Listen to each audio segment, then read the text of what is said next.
ഈ വീഡിയോയും താഴെയുള്ള കമന്റ്സും ഒന്ന് കണ്ടിട്ട് വന്നേ.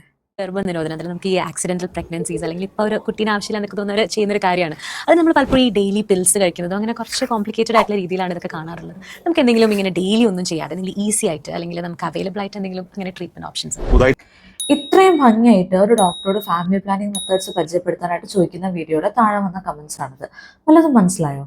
ഒരു അൺവാണ്ടഡ് പ്രഗ്നൻസി കളയാനായിട്ട് എന്നും ഒ പിയിൽ വരുന്ന ആൾക്കാർ പറയുന്ന ഒരു കാര്യമാണ്, ഞങ്ങൾ നല്ലോണം ശ്രദ്ധിച്ചിരുന്നു, പിന്നെ എങ്ങനെ വന്നെന്നാ.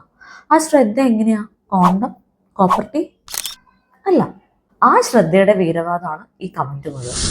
ബന്ധപ്പെടുന്ന സമയത്ത് സെമൻ യോനിക്കകത്ത് വീഴാതെ പുരുഷൻ ലൈംഗികാവയം പുറത്തേക്ക് എടുക്കുന്ന വിഡ്രോവൽ ടെക്നിക് എൻ്റെ നാട്ടിലെ ആളുകൾക്ക് ആകെ അറിയാവുന്ന കോൺട്രാസെപ്റ്റീവ് മെത്തേഡാണ്. പിന്നെ ഒരു കാര്യം കൂടി, പുതിയ എന്തെങ്കിലും മെത്തേഡ് എക്സ്പ്ലെയിൻ ചെയ്യുന്ന ഡോക്ടർമാരുടെ വീഡിയോയുടെ താഴെ ഇവർക്കൊക്കെ എന്തറിയാം, ഞങ്ങൾക്ക് ഏറ്റവും ഹീറോ പരിവേഷമുള്ള സൂപ്പർ മെത്തേഡ് അറിയാം എന്ന രീതിയിലുള്ള ഡയലോഗ് അടിയും. എന്നാലേ ഞങ്ങൾക്ക് ഇത് അറിയാഞ്ഞിട്ടൊന്നുമല്ല, നമ്മൾ ഇതൊരു കോൺട്രാസെപ്റ്റീവ് മെത്തേഡായിട്ട് കണക്കാക്കിയിട്ട് പോലും ഇല്ല. It's just A natural method with failure rate 18-22%. അതായത് 5 പേര് ഉപയോഗിച്ച ഒരാൾക്ക് പ്രഗ്നൻസി കിട്ടുമെന്ന്. ഞങ്ങൾ നാച്ചുറൽ മെത്തേഡ് എന്നൊക്കെ ഒരുപാട് മുന്നോട്ട് വന്ന് ഈവൻ ഹോർമോണൽ ഇംപ്ലാന്റ്സിലെത്തി. ആരുടെയും കോപ്പർട്ടി ഇടാൻ പറഞ്ഞ അപ്പൊ പറയും, അയ്യോ കോപ്പർട്ടി ഇട്ടിട്ട് എത്ര പേർക്ക് പ്രഗ്നൻസി വരുന്നുണ്ട്, പിന്നെന്തിനാന്ന്. കോപ്പർട്ടിയുടെ ഫെയിലിയർ റേറ്റ് 1%.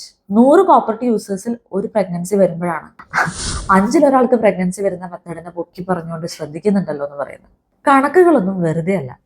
പിന്നെ ഈ വിത്ഡ്രോ ചെയ്യുന്നത് ഒരു റിലയബിൾ മെത്തേഡേ അല്ല കേട്ടോ. ഒന്ന്, ഇജാക്കുലേഷന്റെ സമയത്ത് വിത്ഡ്രോ ചെയ്യാൻ നല്ല മനസ്സാന്നിധ്യം വേണം പുരുഷന്. 2, പ്രഗ്നൻസി ഉണ്ടാവാൻ ഒരൊറ്റ ബീജം മതി, ഒരു തുള്ളി സെവനോ. ഈവൻ ഇജാക്കുലേഷന് മുമ്പ് വരുന്ന ആ പ്രീകം ഫ്ലൂയിഡിൽ പോലും ചിലപ്പോൾ ആ ഒരു ബീജം ഉണ്ടാവും. അതുപോലെ അപ്പൊ ചുരുക്കത്തിൽ ഈ കമന്റിൽ ഇങ്ങനെ കിടന്ന് ഹീറോയിസം കാണിക്കാതെ ഒരു നല്ല കോൺട്രാസെപ്റ്റീവ് മെത്തേഡിനെ പറ്റി പഠിച്ച് യൂസ് ചെയ്യും.